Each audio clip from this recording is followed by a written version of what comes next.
Bem, bom, vocês já sabem, esse é uma versão resumida do meu curso Sistema de Distribuição de Energia Elétrica, Introdução à Smart Grid, totalmente gratuito, que eu deixei aqui no YouTube, para que os alunos que não podem fazer o curso regular façam essa versão resumida e para os ex-alunos, para os alunos que já fizeram o curso comigo, possam relembrar alguns conceitos importantes dos sistemas de distribuição de energia elétrica. Então, se você não é inscrito no canal, se inscreva para ter acesso a todo o conteúdo e para ter acesso também às informações sobre o curso regular que eu tenho online e receber notificações e o material que normalmente eu preparo.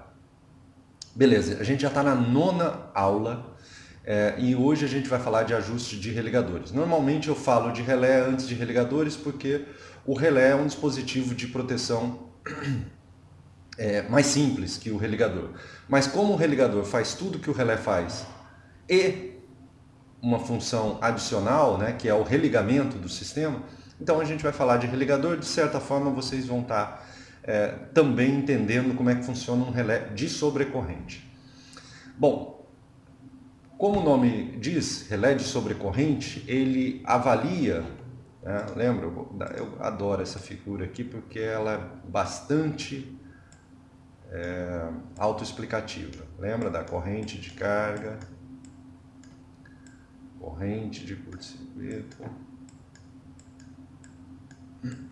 Então o relé de sobrecorrente, ele vê se a corrente deixou de ser uma corrente de carga e passou a ser uma corrente de curto-circuito, uma sobrecorrente.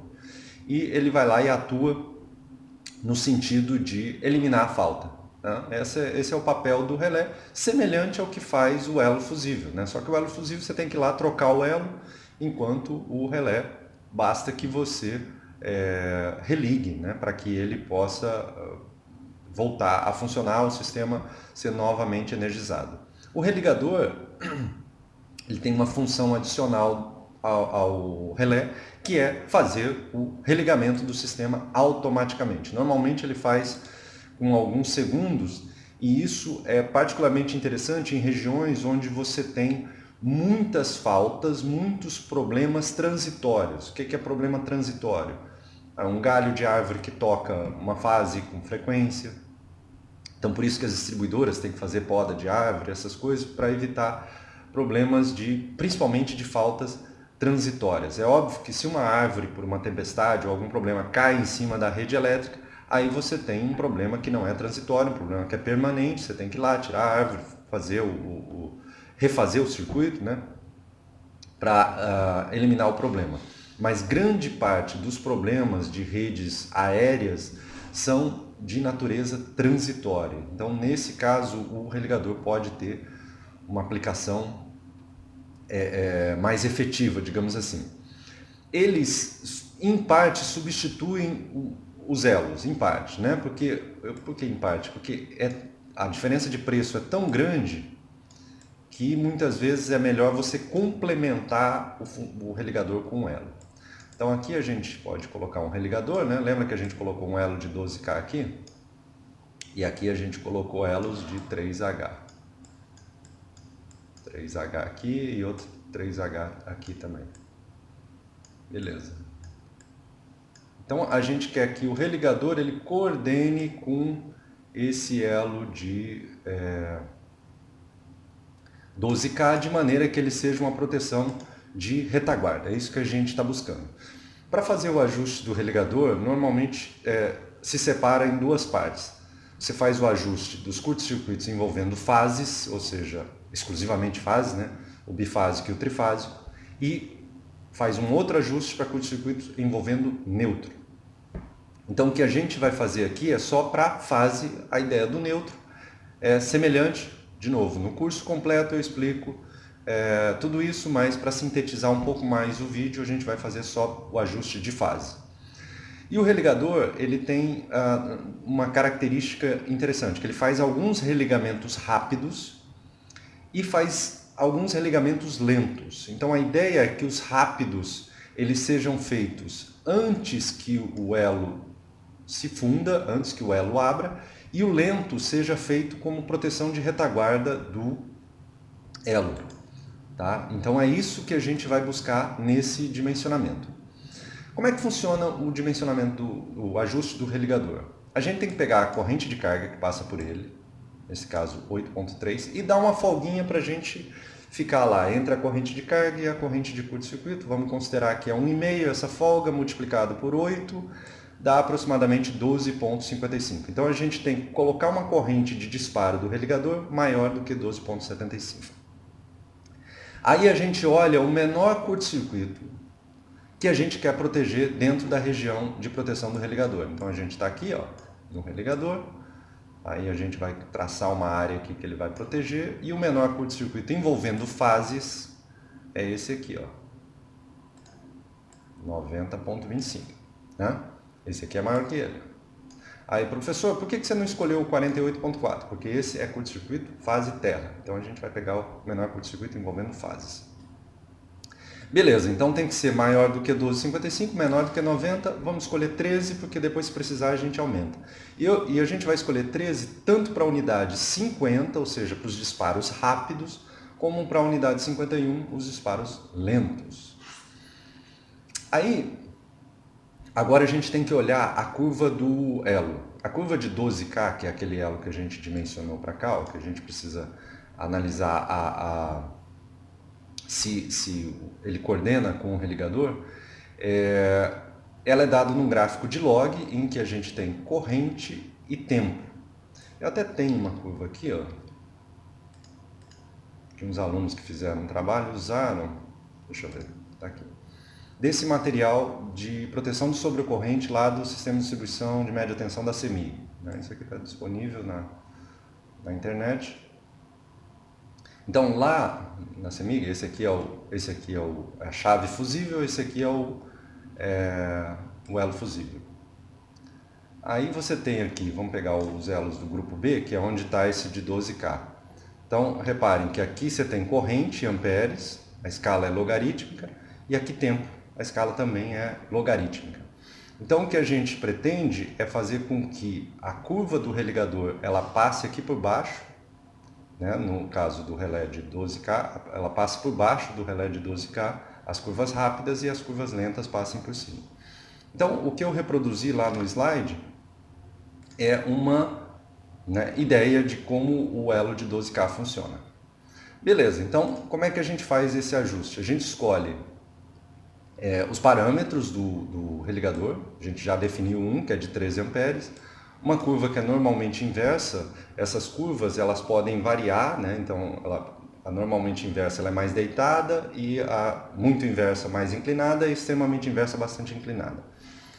TMS é uma grandeza que faz essas curvas deslocar no tempo. E esse KT aqui ela tem a ver com a quantidade de disparos rápidos e lentos. Todos esses parâmetros eu explico em detalhes no curso completo aqui. Para sintetizar, a gente simplesmente vai usá-los, tá bom? Então, a hora que eu jogo esses parâmetros lá no gráfico de log, traço a curva do religador e pego as correntes de interesse, que são 90.2 e 104.5, 90.2 é essa corrente, é a mínima que tem na região de proteção do religador, e 104.5 é a máxima.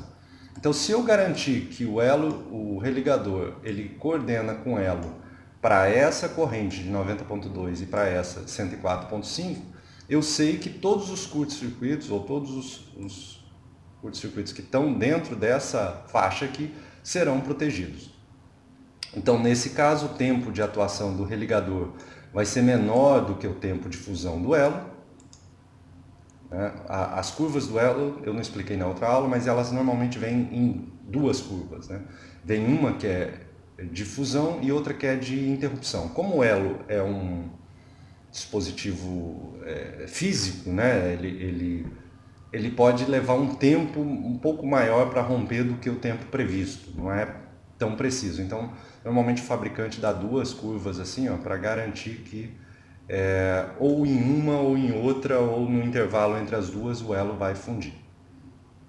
Beleza, então nesse caso a gente garante que o religador ele vai atuar antes do elo nos disparos rápidos. Então, tá ok. No disparo lento, a gente tem que escolher curvas que estejam acima da curva do elo. Então, vou manter os 13 amperes, vou pegar uma curva muito inverso e um TMS de 2 em vez de 0,01, de maneira que eu consiga deslocar essa curva lá para cima. Então, pensando que, nesse caso, o religador deve ser proteção de retaguarda para o elo, né? Estamos falando de uma outra unidade, a gente vai ver que os tempos de atuação do religador são muito maiores que os tempos de atuação do elo para esses parâmetros que a gente pegou. Tá? Então tá tudo ok.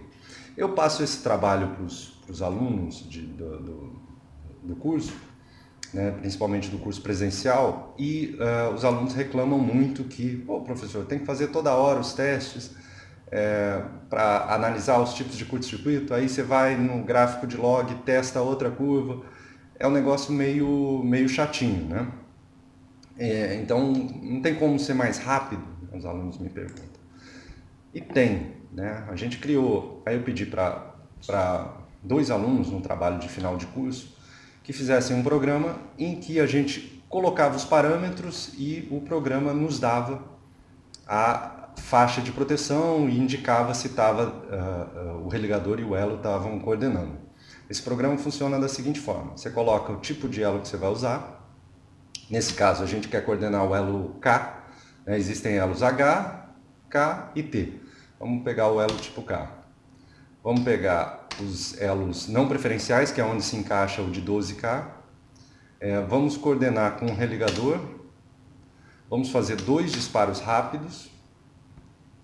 A relação temporal, vamos entrar com tempo dependente. O tempo definido dado a corrente de disparo, o religador vai sempre atuar naquele tempo.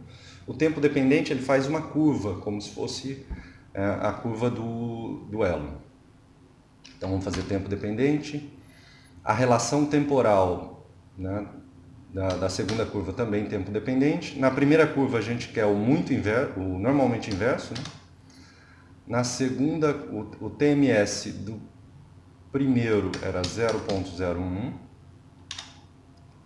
O segundo a gente fez muito inverso, com um TMS de 2. A corrente de disparo nos 2 casos é 13 amperes. O intervalo para estudo, a gente pode escolher, por exemplo, 90,2, se eu não me engano, que é a corrente mínima. E o final é 100 e quanto mesmo? Deixa eu ver aqui. 104,5. 104,5. Então são os 2 intervalos, quer dizer, os 2 intervalos. O intervalo que a gente quer que o dispositivo nos mostre a coordenação, né? Então aqui o que vocês estão vendo é a curva rápida do religador, essa em preto. Essa em preto tracejado é a rápida, mas um pouco mais lenta, né? São 2 disparos, então o primeiro é feito com essa linha, o segundo é feito com essa linha. A segunda linha, ela meio que simula o que acontece com o elo, porque quando o religador faz o disparo, o elo ficou também submetido a um curto-circuito, então ele aquece, e o efeito de aquecer é como se você descesse a curva do elo. Para simular isso e não precisar mexer na curva do elo, a gente sobe um pouco a curva do religador. Então por isso que a segunda curva do religador ela fica um pouco mais para cima. E essa aqui é a curva lenta do religador. Então a gente fez 2 disparos rápidos. O primeiro lento vai estar aqui, o segundo lento vai estar por cima. Então basta a gente mostrar um. A curva de 12K ó, é a roxinha, ó, 12K. Essa aqui, essa roxinha. Então, para o intervalo que a gente está considerando, ó, que é de 90 até 100, a coordenação entre religador e elo. Se você quisesse testar um outro intervalo, uma outra corrente de disparo, você vai lá e coloca no programa os valores que você quer. Automaticamente o programa te gera todas as curvas e te gera e te mostra dentro do intervalo se os dispositivos estão coordenados ou não. Então isso facilita bastante a vida de quem está dimensionando a proteção. Você vê, a gente colocou um religador aqui, mas pode ter um outro religador para cima. A gente quer coordenar também, quer ver se coordena com o elo de 3H, você vai lá, coloca o elo de 3H, coloca novamente as correntes de curto-circuito, então é um trabalho bem chatinho. Além disso, tudo que a gente fez foi para as correntes de fase, tem que fazer a mesma coisa para as correntes de neutro. Então, ter um programa como esse ajuda bastante na hora de fazer o dimensionamento, fazer o ajuste da proteção. Beleza? Então, nesse caso, ó, tá aí a área do religador. Ela tá bastante significativa, né? A gente criou uma boa proteção de retaguarda para o nosso elo de 12K. Se ele falhar, o religador vai atuar na área de proteção dele. Ele também vai atuar bem para curtos-circuitos transitórios dentro dessa região de proteção.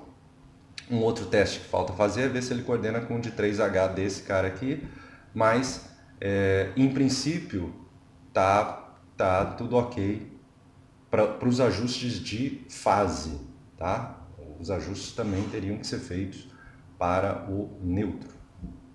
Beleza? Então, era isso que eu tinha para apresentar na aula de religadores. Se gostou, deixa um like, se inscreva no canal para ter acesso às outras partes desse curso e aos conteúdos que eu disponibilizo.